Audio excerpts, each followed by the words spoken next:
Good morning, students. This is your third lesson from your moments book. तो ये आपका कौन सा लेसन है? लेसन थर्ड है। क्या नाम है इस लेसन का? Iswaran the story teller. Eswaran the story teller.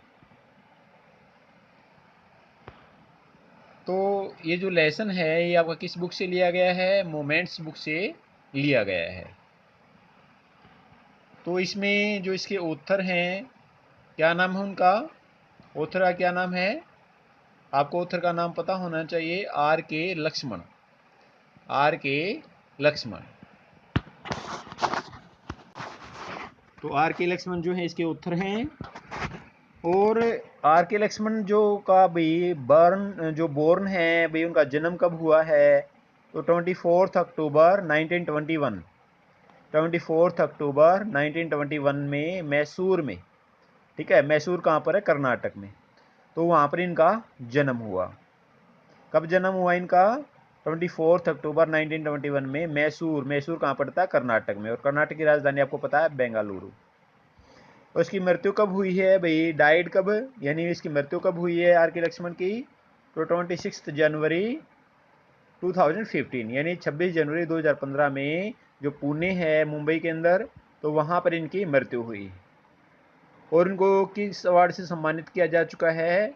इनको पद्म विभूषण के अवार्ड से भी सम्मानित किया जा चुका है। तो ईश्वरन द स्टोरी टेलर। अब ये जैसा कि लेसन का नाम है ईश्वरन द स्टोरी टेलर, यानी कहानी सुनाने वाला कौन है? कहानी सुनाने वाला कौन है? ईश्वरन। कहानी कौन सुना रहा है भाई? कहानी कौन सुनाने वाला है? ईश्वरन। ईश्वरन स्टोरी टेलर होता है कहानी सुनाने वाला। वन नाइट, एक रात को, महेंद्र वोक अप, महेंद्र जाग गया, फ्रॉम हिज स्लीप, अपनी नींद से, एंड सा, और उसने क्या देखा? ए डार्क क्लाउडी फॉर्म, एक अंधेरी और क्लाउडी फॉर्म, जैसे भी बादल के समान भाई, जैसे बादल दिखाई देते हैं ऐसी कोई अस्पष्ट आकृति उसको दिखाई दी। किसको दिखाई दिया? महेंद्र को। He broke out into A cold sweet, और ही ब्रोक आउट का फूट पड़ना, इनटू कोल्ड स्वीट, यानी उसके चेहरे पर भी क्या आ जाता है? पसीना आ जाता है। कोल्ड स्वीट यानी यहाँ पर एक क्या मतलब इसका? पसीना आ जाना। तो उसको पसीना आ जाता है। वाज इट ए घोस्ट, क्या वह एक भूत था? जो स्पष्ट चीज जो उसने आकृति देखी थी महेंद्र ने, क्या वो एक भूत था? तो ये फोटो आप देख रहे हैं भाई, ये फोटो आप सभी को दिखाई दे रहा है। The story was narrated, the story was narrated to Ganesh. अब कहानी किसने किसको सुनाई है? द स्टोरी वाज नरेटेड, कहानी सुनाई गई है टू गणेश, गणेश नाम के व्यक्ति को। बाय ए यंग मैन, किसने सुनाई है? एक युवा व्यक्ति ने। बाय ए यंग मैन, एक युवा व्यक्ति ने सुनाई है। By a young man. ये फोटो किसका देख रहे हो आप? आर के लक्ष्मण का देख रहे हो। The story was narrated to Ganesh, ये कहानी किसने सुनाई है भाई? महेंद्र बाई नेम, यानी महेंद्र नाम के व्यक्ति ने सुनाई है। किसको सुनाई है? गणेश नाम के व्यक्ति को सुनाई है। He was a junior supervisor, he was a junior supervisor, वो कौन था? वो जूनियर सुपरवाइजर था इन ए फिल्म, यानी किसी कंपनी में। जूनियर होता है कनिष्ठ पद पर, यानी जो छोटे पद पर होता है। सुपरवाइजर का मतलब होता है जो निरीक्षण का काम करे। He was a junior supervisor in A film, यानी किसी कंपनी में वो जूनियर सुपरवाइजर था। विच ऑफर्ड ऑन हायर सुपरवाइजर्स, जो सुपरवाइजर्स को क्या करती थी? हायर करती थी, यानी भाड़े पर रखती थी। At various types of construction sites, यानी जहाँ जहाँ कोई भी कंस्ट्रक्शन होती थी, जहाँ जहाँ कोई भी निर्माण कार्य होता था, तो वहाँ के लिए ये जो सुपरवाइजर होते थे उनको भाई भाड़े पर रखती थी, यानी उनको पैसे वगैरह देती थी। फैक्ट्रीज भाई, चाहे वो फैक्ट्री में कोई निर्माण कार्य चलता हो, कोई फैक्ट्री हो, कोई जैसे उद्योग वगैरह लगा हुआ हो, ब्रिज कोई पुल बन रहा हो, डैम्स में कोई बांध वगैरह बन रहा हो, एंड सो ऑन, और आगे भी इसी तरह से कोई अन्य कार्य जो होते हैं, तो उनके लिए भी वो सुपरवाइजर्स को हायर करते थे। महेंद्र का कार्य क्या था? अभी कहानी कौन सुना रहा है? जो आप भाई समझ रहे हो, ये सारी कहानी आपके सामने मैं बोल रहा हूँ, ये कहानी सुना कौन रहा था इस लेसन में? तो महेंद्र सुना रहा था। अब महेंद्र कहानी किसको सुना रहा है? महेंद्र गणेश को सुना रहा है। महेंद्र का कार्य क्या था? वाज टू कीप एन आई, भी निरीक्षण रखना था, ऑन द एक्टिविटीज, कार्यों पर, एट द वर्क साइट, जो जहाँ जहाँ काम हो रहा होता था तो उस काम का निरीक्षण करना किसकी जिम्मेदारी थी? तो काम जो जहाँ पर कोई भी निर्माण कार्य होता था उस कार्य पर नज़र रखने का काम किसका था? भाई महेंद्र का। क्योंकि महेंद्र क्या था? सुपरवाइजर था। और ये क्या था? जूनियर सुपरवाइजर था। दो सुपरवाइजर होते हैं, तो जूनियर होता है, एक सीनियर होता है। अब इसकी पोस्ट क्या थी? जूनियर सुपरवाइजर की, यानी जूनियर सुपरवाइजर छोटा होता है और सीनियर बड़ा होता है। He had to keep moving from place to place, उसे जाना पड़ता था। He had to keep moving from place to place, यानी एक जगह से दूसरी जगह उसको जाना पड़ता था। नाउ एंड देन, यानी बार बार जाना पड़ता था भाई। एज ऑर्डर, जैसा कि आदेश दिया जाता, बाय हिज हेड ऑफिस, जैसे कि उसके हेड ऑफिस से आदेश मिलता, जैसे कि उसके मुख्य ऑफिस से आदेश मिलता, तो उसी अनुसार महेंद्र को कभी कहीं जाना पड़ता, कभी कहीं जाना पड़ता। From a coal mining area, coal mining area वो होता है जहाँ खान से कोयला निकाला जाता है, माइन खान को कहते हैं। तो कोल माइनिंग एरिया यानी ऐसी खदान जहाँ से कोयले को निकाला जाता है, तो उसको वहाँ भी जाना पड़ता। तो ये रेलवे ब्रिज, जहाँ रेलवे पुल बन रहा होता वहाँ भी उसको जाना पड़ता। तो रेलवे ब्रिज की जो कंस्ट्रक्शन साइट होती है, जहाँ रेलवे पुल बन रहा होता है वहाँ भी उसको जाना पड़ता। कंस्ट्रक्शन होता है, निर्माण कार्य। फ्रॉम देयर, वहाँ से, आफ्टर ए फ्यू मंथ्स, कुछ महीनों के बाद में, टू ए केमिकल प्लांट्स, वहाँ से कोई जो रासायनिक संयंत्र होता है, जो रासायनिक कोई भी प्लांट लगाना होता है, तो वहाँ उसको जाना पड़ता।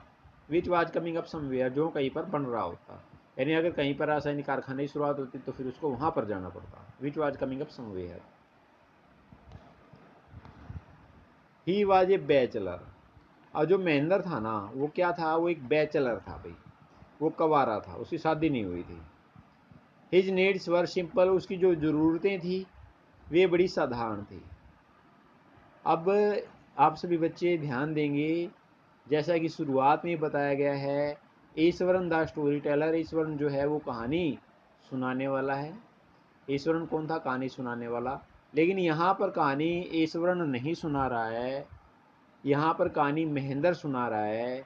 महेंद्र किसको सुना रहा है? महेंद्र जो है वो गणेश नाम के व्यक्ति को अपनी कहानी सुना रहा है। और महेंद्र कौन था? महेंद्र जूनियर सुपरवाइजर था। और उसको महेंद्र को कहानियाँ कौन सुनाया करता था? जो ईश्वरन था। ईश्वरन कौन था? वो उसका कुक था, रसोईया था भाई। तो वो उसका भाई बहुत सारे काम करता था उसके लिए। हिज नीड्स वर सिंपल, उसकी जो ज़रूरतें थी ना महेंद्र की, वे बहुत ही साधारण थी। And he was able to adjust himself to all kind of odd conditions.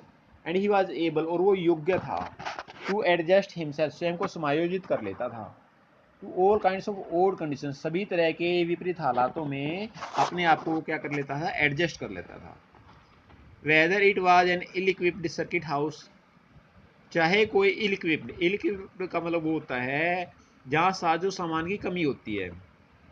Ill equipped यानी जैसे कह सकते भी घटिया, यानी प्रबंध व्यवस्था अच्छी न होना। सर्किट हाउस जो विश्राम गृह था, चाहे वहाँ पर व्यवस्था अच्छी ना हो तो वहाँ भी रह सकता था। और ये मेक शिफ्ट या कोई काम चलाऊ कैनवास किट, यानी जो तिरपाल होता है उससे बना हुआ कोई तंबू हो। In the middle of a stone quarry, तो जो पत्थर की जो खदान वगैरह होती है वहाँ पर टेंट से बनाया गया कोई तंबू लगा रखा हो तो वो वहाँ भी रह सकता था। बट वन एसेट, लेकिन उसके काम में जो मदद करता था ना एसेट, उसके लिए बहुत ही उपयोगी, एसेट कहते हैं बहुत ही उपयोगी। He had with his cook, तो उसके साथ कौन था? वो उसका रसोईया था। तो उसके साथ जो रसोईया था ना वो उसके लिए बहुत ही उपयोगी था। उस रसोईया का क्या क्या नाम था? ईश्वरन। क्या नाम था रसोईये का? Iswaran. The cook was quite attached to Mahendra, तो वो जो कुक था ना वो महेंद्र से काफ़ी अटैच रहता था, यानी महेंद्र के साथ उसका विशेष लगाव था। एंड फॉलोड हिम, उसके साथ जाना, अनकम्प्लेनिंगली, बिना किसी शिकायत के, wherever he was posted, और जहाँ भी महेंद्र की पोस्टिंग होती तो वो भी उसके साथ साथ जाता। ही कुकड फॉर महेंद्र, वो महेंद्र के लिए खाना पकाया करता था। वॉश्ड हिज क्लोथ्स, उसके कपड़े धोया करता था। एंड चैटेड अवे, उससे बातें करता था। विद हिज मास्टर, अपने मालिक के साथ। एट नाइट यानी रात को अपने मालिक के साथ गप्पे हाँकना, बातें करना, तो ये काम भी वो करता था।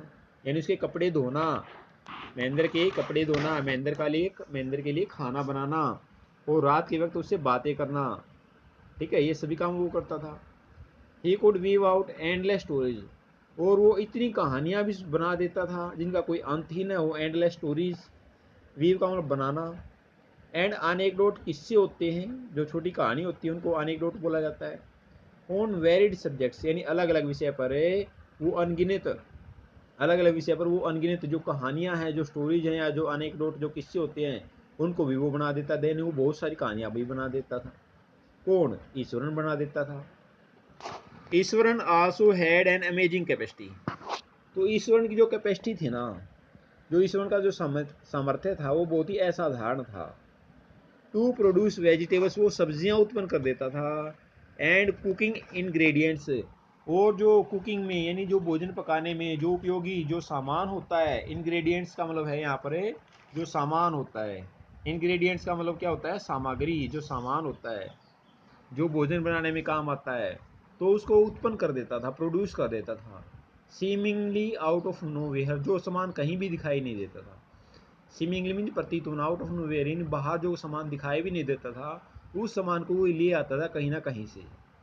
इन the middle of a desolate landscape, तो इन द मिडल, मध्य में भी, ऑफ ए डिसोलेट होता है निर्जन, लैंडस्केप होता है धरातल या भूमि, तो जहाँ कोई आदमी भी न रहता हो। विद नो शॉप्स, जहाँ कोई दुकान ना हो। विजिबल्स फॉर माइल्स अराउंड, यानी मीलों मीलों दूर तक जहाँ कोई दुकान भी दिखाई ना देता हो, वहाँ पर भी वो सब्जी का जो सामान है या खाना बनाने में जो सामान यूज होता है, उसको वो ले आता था कहीं ना कहीं से। ही वुड मायरिकल्सली कंज्यूर अप, और वो एक अद्भुत तरीके से जादू सा करके द मोस्ट डेलीशियस डिशेज, यानी बहुत ही स्वादिष्ट भोजन बनाता था। मेड विद फ्रेश वेजिटेबल्स, जो ताज़ा सब्जियों से बना होता। विद इन एन आवर, एक घंटे के अंदर, of arriving at the zinc seat shelter, तो जब हम वहाँ पहुँचते भाई किसी टीन की बनी हुई जो टीन की जो चादर होती है, तो जहाँ हमें उस चादर के नीचे जो ठहरना होता है, तो at the new work place, तो जहाँ नए काम के लिए जहाँ नई जगह पर हम पहुँचते थे, तो वहाँ भी एक घंटे में वो सब्जियाँ वगैरह और खाने के जो भोजन जो खाना हमें उसमें जो सामग्री यूज होती है, उसको एक घंटे में वो ले आता था। कंज्यूर अप का मतलब होता है भी जादू करना, यानी जादू के साथ उत्पन्न कर देना। Mahendra would be up early in the morning, Mahendra सुबह जल्दी उठता था। एंड लीव फॉर वर्क, और काम के लिए चला जाता था। आफ्टर ब्रेकफास्ट, वही सुबह का नाश्ता करने के बाद में वो काम पर चला जाता था। महेंद्र जो था वो सुबह जल्दी उठा करता था और सुबह का नाश्ता करने के बाद वो अपने काम पर चला जाता था। कैरिंग सम प्रीपेयर्ड फूड, कुछ तैयार भोजन साथ लेकर के, विद हिम, अपने साथ में। Carrying some prepared food with him, यानी अपने साथ कुछ तैयार भोजन साथ लेकर के वो कहाँ चला जाता था? तो वो अपने काम पर चला जाता था। मीनवाइल, इस दौरान, Iswaran would tidy up the shed, जो ईश्वरन था ना वो छप्पर की सफाई कर देता था। वाश द क्लोथ्स, कपड़ों को धो देता था। And have a leisurely bath, और बड़ी फुर्सत से स्नान करता था। लेजरली का मतलब होता है बड़ी फुर्सत से, बाथ में नहाना, और बड़ी फुर्सत से नहाता था।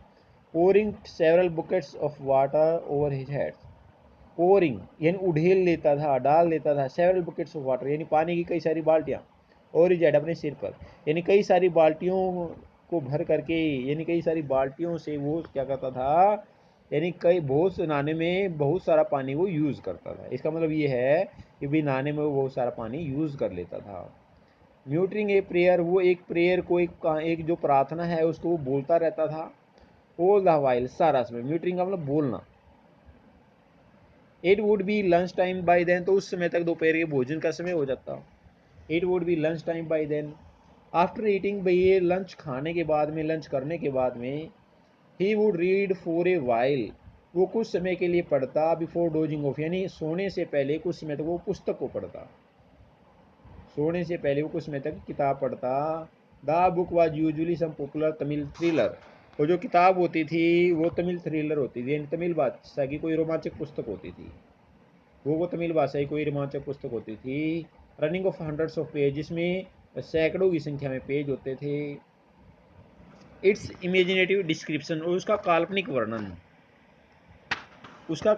वर्णन एंड नैरेटिव फ्लोरिसेस, और जो वर्णनात्मक जो शैली होती थी, फ्लोरिसेस यानी फल फूल जाती थी। वुड होल्ड ईश्वरन इन थ्राल, तो ईश्वरन के ऊपर क्या हो जाता था, उसका प्रभाव पड़ जाता था। यानी जब वो तमिल भाषा की, तमिल की जो पुस्तक है, तो उसकी काल्पनिक विवरणों को देखता और किस्सों को सुनना, उसमें से भाई नैरेटिव फ्लोरिसेस, जो भाई वर्णनात्मक जो चीज़ें कह रखी होती थी, तो जब वो इन सभी चीज़ों को वो पढ़ता उसमें, तो इसका उस पर बहुत ज़्यादा प्रभाव पड़ता। ईश्वर अनंत थ्राल, ये तो इसके मन पर बहुत ज़्यादा प्रभाव पड़ना इन चीज़ों का।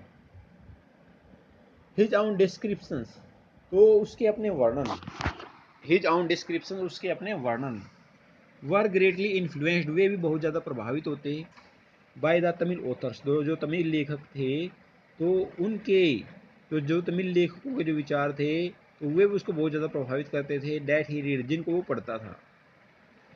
When he was narrating even the smallest of incidents, when he was narrating, जब वो वर्णन कर रहा होता, even the smallest of incidents, सबसे छोटी घटना का भी, जब वो सबसे छोटी से छोटी घटना का वर्णन कर रहा होता, he would try to work in suspense, तो वो संदेह पैदा करने की कोशिश करता।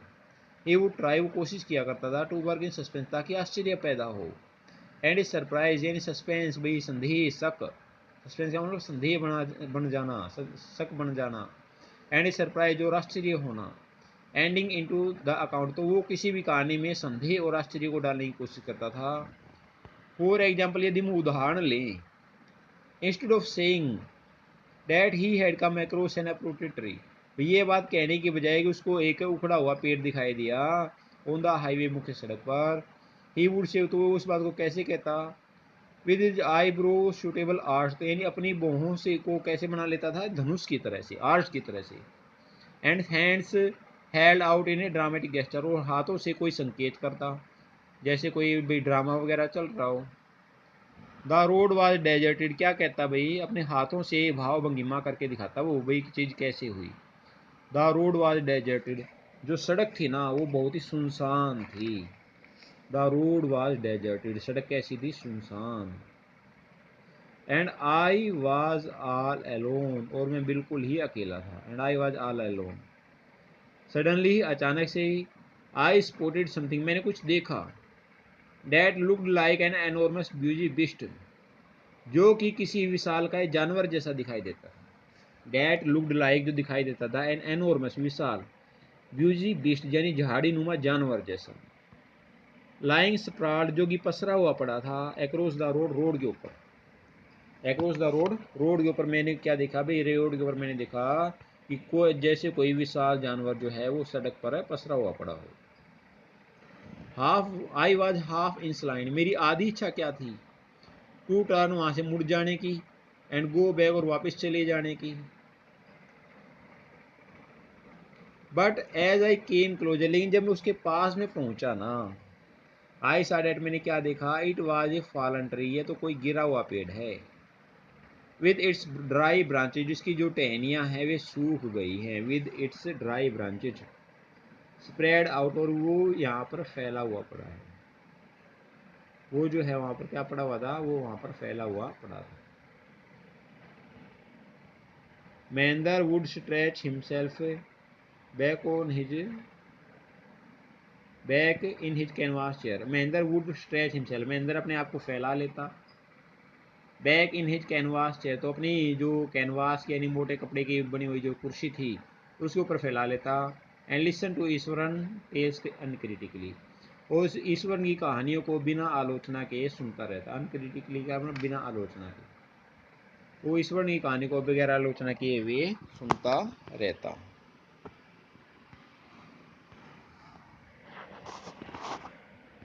The place I come from, जिस जगह से मैं आया हूँ ना, the place I come from is famous for timber, तो वो इमारती लकड़ी के लिए प्रसिद्ध है। The place I come from, जिस जगह से मैं आया हूँ ना, जिस जगह से मैं आया हूँ, इज फेमस फॉर टिम्बर, वो इमारती लकड़ी के लिए प्रसिद्ध है। ईश्वरन वुड बिगिन, तो ईश्वरन अपनी बात को कहना शुरू करता। There is a richly wooded forest all around, इसके चारों तरफ कैसा जंगल है, रिचली वुडेड फॉरेस्ट यानी बड़ा ही समृद्ध जंगल है, तो घना जंगल है जिसको हम कह सकते हैं घना जंगल।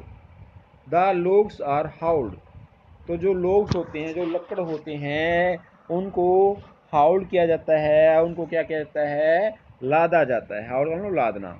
ऑन द लोरीज, ट्रकों के ऊपर, गाड़ियों में, बाई एलिफेंट्स, हाथियों के द्वारा, यानी हाथी जो है ट्रकों में लकड़ वगैरह को वहाँ पर ला देते हैं। दे आर ह्यूग, वे काफ़ी कैसे हैं, विशाल हैं। वेल फेड बीस्ट, और बड़े अच्छे तरह से उनको खिलाया पिलाया गया है, तो well fade beast. When they turn wild, जब वे जंगली हो जाती हैं। इवन द मोस्ट एक्सपीरियंस महावत, तो जो बड़े ही अनुभवी जो महावत होते हैं, जो हाथियों को कंट्रोल करने वाले होते हैं, is not able to control them, वो भी उनको नियंत्रित नहीं कर पाते, वे भी उनको कंट्रोल नहीं कर पाते। आफ्टर दिस प्रोलोग, इस प्रस्तावना के बाद में, इस प्रस्तावना के बाद में, after this prologue, Iswaran would launch into an elaborate anecdote, तो ईश्वरन जो है एक विशाल किस्से को सुनाता, इन्वॉल्विंग एन एलिफेंट, जिसमें कोई हाथी भी शामिल होता। वो किसी किस्से को सुनाता जिसमें कौन शामिल होता, कोई हाथी शामिल होता। वन डे, एक दिन क्या हुआ, ए टस्कर, एक हाथी, escaped from the timber yard, तो टिम्बर यार्ड से, यानी जो लकड़ी का जो आंगन होता है, जो लकड़ी का जो बागान होता है, जो बाग होता है, वहाँ से बच करके आ गया भाई, वहाँ से बच गया। And began to roam about, और वो घूमने फिरने लग गया। स्टैम्पिंग ऑन बुशेस, जो झाड़ियाँ होती हैं उनको कुचलने लग गया। टीयरिंग अप वाइल्ड क्रीपर्स, जो जंगली बेल होती है उनको फाड़ने लग गया। And breaking branches at will, और अपनी इच्छा से जो ब्रांचेज होती है, जो शाखाएं होती है, उनको तोड़ने लग गया। यू नो, आप जानते हो सर श्रीमान जी, हाउ एन एलिफेंट्स बिहेव्स, भी हाथी कैसा व्यवहार करता है। वैन इट गोज मैड, जब हाथी पागल हो जाए तो हाथी व्यवहार कैसा करता है। आप इस बात को भली भांति जान गए हो।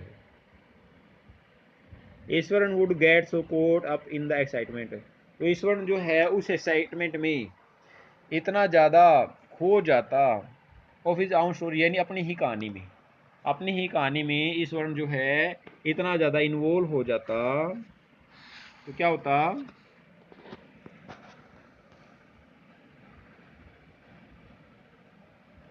That he would get up from the floor, ये वो फर्श से ऊपर उड़ जाता, वो फर्श से उड़ जाता।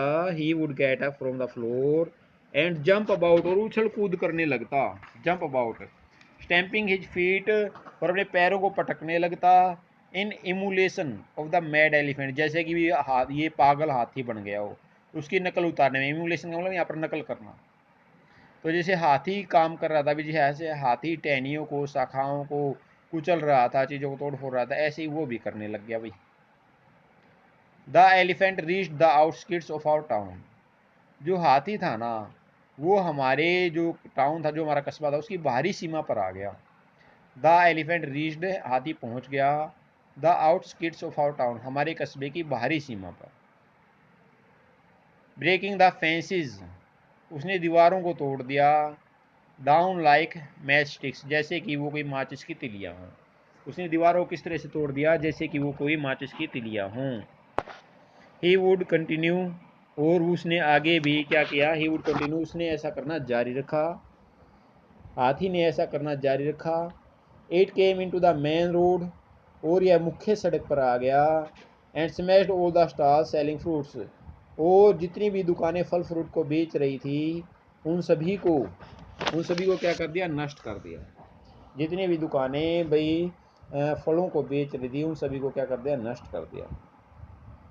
मड पोट्स, मिट्टी के बर्तनों को तोड़ दिया। क्लोथ्स, कपड़ों को फाड़ वगैरह दिया। People ran helter skelter in panic, तो लोग डर करके, पीड़ा में, हेल्टर स्केल्टर, इधर उधर, पैन में भागे, लोग डर करके इधर उधर भागे, तो लोग डर करके इधर उधर भागे। The elephant now entered A school ground, अब हाथी ने स्कूल के ग्राउंड में क्या किया, प्रवेश कर लिया। वेयर चिल्ड्रन वर प्लेइंग, जहाँ बच्चे खेल रहे थे। Breaking through the brick wall, और प्रवेश कैसे किया है, दीवार को तोड़ करके। Breaking through the brick wall, यानी ईंटों से बनी हुई दीवार को तोड़ करके उसने ऐसा किया। All the boys ran into the classroom, सभी बच्चे क्लासरूम की तरफ भागे। And shut the doors tight, और दरवाजे को मजबूती से बंद कर दिया। द बीस्ट ग्रंटेड, जो भालू था, द बीस्ट जो भाई बीस्ट जो जानवर था, जो हाथी था, ग्रंटेड गुर्राया, एंड वंडर्ड और हैरान हुआ, about pulling out the beast grunted and wandered about pulling out the football goalpost, उसने फुटबॉल का जो गोल होता है उसको खींच दिया। Tearing down the volleyball net, और जो वॉलीबॉल का जो नेट लगा हुआ था उसको भी उसने फाड़ दिया। किकिंग, कभी वो लात मार रहा था, एंड फ्लैटनिंग द ड्रम, और ड्रम को भी उसने कैसा बना दिया, समतल। केप्ट फॉर वाटर, जो ड्रम वहाँ पर पानी के लिए रखा गया उस ड्रम को क्या बना दिया, फ्लैट बना दिया, बिल्कुल समतल बना दिया। एंड अपरूटिंग द सरब्स, जो झाड़ियाँ थी उन झाड़ियों को उसने उखाड़ दिया।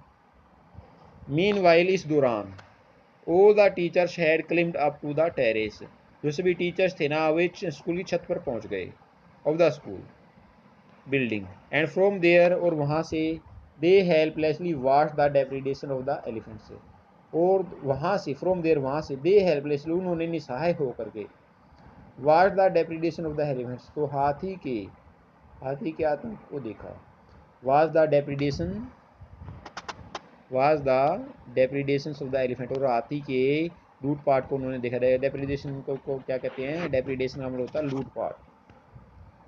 There was not a soul below on the ground, जमीन पर कोई भी व्यक्ति नहीं था। There was not a soul, कोई भी व्यक्ति नहीं था, बिलो ऑन द ग्राउंड यानी जमीन पर। द स्ट्रीट्स वर एम्प्टी, गलियां खाली हो गई थी। एज इफ, जैसे कि, the inhabitants of the entire town, तो द स्ट्रीट्स वर एम्प्टी, गलियां कैसी हो गई थी, खाली थी। एज इफ, जैसे कि, the inhabitants of the entire town, जैसे कि पूरे कस्बे के जो व्यक्ति थे, जो रहने वाले थे, जो इनहेबिटेंट्स थे, हैड सडनली डिसअपियर्ड, वे अचानक से क्या हो गए थे, आंखों से ओझल हो गए थे, लुप्त हो गए थे।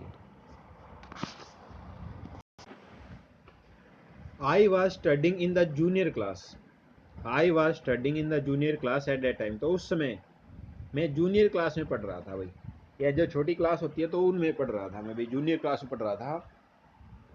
And was watching the whole drama, और इस सारे नाटक को मैं देख रहा था।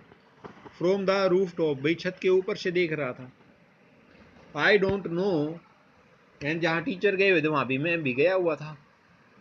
आई डोंट नो, ये बातें कौन कह रहा है, ये बातें ईश्वरन कह रहा है। और ईश्वरन की कहानी सुना कौन रहा है यहाँ पर, महेंद्र सुना रहा है। किसको सुना रहा है, गणेश को सुना रहा है। क्या नाम है इस लेसन का, ईश्वरन द स्टोरी टेलर। कौन सी बुक का लेसन है, मोमेंट्स का लेसन है। कौन सी क्लास के लिए, 9th क्लास के लिए। आई डोंट नो, मैं नहीं जानता था। वट केम ओवर मी, भी मेरे को क्या सूझा, सडनली अचानक से। आई डोंट नो, मैं नहीं जानता था। वट केम ओवर, भी क्या आया मेरे दिमाग में, सडनली अचानक से। आई ग्रैब्ड ए केन, मैंने एक डंडा लिया। ग्रैब्ड मीन्स लेना, छीनना। From the hands of one of the teacher, भाई किसी टीचर के हाथ से मैंने डंडा छीन लिया। एंड रैन डाउन, और मैं नीचे की तरफ भागा। द स्टेयर, सीढ़ियों से। एंड इनटू द ओपन, और खुले में आ गया, जहाँ हाथी था ना वहाँ खुले में पहुंच गया। द एलिफेंट ग्रंटेड, जो हाथी था वो गुर्राया। एंड मिनेसिंगली, और मेरे को डराने के ढंग से। Swung A branch of a tree, एक पेड़ की टहनी को उसने हिलाया। स्वंग मीन्स यहाँ पर हिलाना। Which it had in its tongue, जो उसने अपनी सूंड में पकड़ी हुई थी, जो टहनी उसने अपनी सूंड में पकड़ी हुई थी। इट स्टैम्प्ड इट्स फिट, उसने अपने पैरों को नीचे पटका। स्टैम्प्ड करना मतलब पटकना। Kicking up a lot of mud, तो बहुत सारी जो धूल है उसने अपने पैरों से उड़ाई। एंड डस्ट, जो धूल होती है, लोट of mud. It looked frightening, it looked frightening, तो इट लुक्ड, ये दिखाना चाहता था, भी ये मेरे को डराना चाहता था। इट लुक्ड फ्राइटनिंग यानी ये मेरे को डराना चाहता था। But I moved slowly towards it, लेकिन मैं धीरे धीरे इसकी तरफ गया। स्टिच इन हैंड, भी मेरे हाथ में डंडा था। People were watching the scene, hypnotize, तो people were watching the scene, जो लोग हैं वे इस दृश्य को देख रहे थे। हिप्नोटाइज का मतलब होता है मोहित होकर के। हिप्नोटाइज का मतलब क्या होता है, मोहित होकर के। From the near by house tops, भाई नज़दीक के जो छत हैं तो उन छतों से इस सारे दृश्यों को वे देख रहे थे। The elephant looked at me, elephant ने मेरी तरफ देखा। रेड आइड, भाई लाल आंखों से। Ready to rush towards me, वो मेरी तरफ भागने के लिए तैयार था। इट लिफ्टेड इट्स ट्रंक, इसने अपनी सूंड उठाई। एंड ट्रम्पटेड लाउडली, और जोर से चिंघाड़ा। ट्रम्पटेड लाउडली। एट दैट मोमेंट, उस पल, आई मूव्ड फॉरवर्ड, मैं और भी आगे बढ़ गया। एंड मस्टरिंग ऑल माई फोर्स, अपनी सारी ताकत, जितनी भी मेरी सारी ताकत थी, उस सारी ताकत को इकट्ठा करके, मस्टरिंग इकट्ठा करके, ऑल माई फोर्स ने अपनी सारी ताकत के साथ। वैक्ड, वैक्ड का मतलब प्रहार करना। इट्स थर्ड टोई नेल, जो इसका जो नाखून होता है ना, तो इसके जो तीसरा जो नाखून था तो उसके ऊपर मैंने प्रहार कर दिया। ऑन द क्विक, यानी बहुत जल्दी। द बीस्ट लुक्ड स्टंड, तो जो बीस्ट था, वो जानवर था, वो भी भौचक्का सा रह गया। स्टंड का मतलब हैरान रह जाना, भौचक्का सा रह जाना। और एक मोमेंट, एक पल के लिए। Then it shivered from head to foot, तब वो जानवर सिर से लेकर पैर तक कांपने लग गया। एंड कोलैप्स्ड, और वहीं पर ढेर हो गया। एंड कोलैप्स्ड, और वहीं पर ढेर हो गया। तो डियर स्टूडेंट्स, मैं आपसे आशा करता हूँ आपको ये जो लेसन है भाई, यहाँ तक जो हमने ये पार्ट 1 पढ़ा है इसका, तो ये पार्ट जो है आपको बड़ी अच्छी तरह से समझ में आ गया होगा। आपने क्या करना है, आपने इस लेसन को भी रिवाइज करना है, एक बार, 2 बार या ज़्यादा बार। आपने ये जो वीडियो है इसको डाउनलोड कर लेना है, और आपने क्या करना है, इस चैनल को सब्सक्राइब भी करना है। जो सब्सक्राइब जो बटन आप देख रहे हो भी, जो रेड कलर में बटन होता है, जब आप वीडियो देखते हो तो रेड कलर में एक बटन आता है, उस पर सब्सक्राइब लिखा होता है। आपने उसको सब्सक्राइब भी करना है। और आपके जो भी राइट हैंड है उसकी तरफ एक बेल आइकन बना होता है, यानी बेल यानी घंटी का निशान बना होता है, आपने उसको भी प्रेस करना होता है, ताकि जो ये वीडियो बनाई गई हैं, तो जितनी भी वीडियो बनती हैं वो सभी का, जब भी वीडियो को अपलोड की जाती है तो वो वीडियो आपके पास सबसे जल्दी पहुंचे। तो उस बेल आइकन पर दबाने का मतलब क्या मतलब होता है, ताकि जब भी कोई वीडियो अपलोड की जाती है तो वो आपके पास सबसे पहले पहुंचती है। और सब्सक्राइब का क्या फ़ायदा होता है भाई, जितनी भी वीडियो अपलोड की गई हैं वे सारी की सारी वीडियो आप वहाँ जा करके देख सकते हो। ये इन दोनों का फ़ायदा होता है। और लाइक भी क्यों करना होता है, लाइक का मीनिंग ये होता है भाई, इतने बच्चों ने इस वीडियो को देखा है और पसंद किया है। और साथ में भी कमेंट का भी बटन होता है, वो किस काम आता है, कमेंट इसलिए होता है अगर आपका कोई भी डाउट है, अगर आपका कोई भी क्वेश्चन है, कोई भी लाइनिंग है जो आपको समझ में नहीं आई है, तो वो भी आप अपना कमेंट दे सकते हो। वीडियो की क्वालिटी में, भाई वॉइस में, अगर कोई भी कहीं पर भी कोई परेशानी है, आपको नहीं समझ में आ रहा है, कोई परेशानी है, तो आप क्या कर सकते हो, आप अपना कमेंट दे सकते हो। तो कमेंट जब हम पढ़ते हैं तो उससे हमारे को बड़ी खुशी मिलती है कि बच्चे ने अपना, जो भाई बच्चा कहना चाहता था, कोई डाउट था, तो वो बच्चे ने अपना डाउट हमारे सामने रखा है। तो ओके डियर स्टूडेंट्स, तो थैंक यू।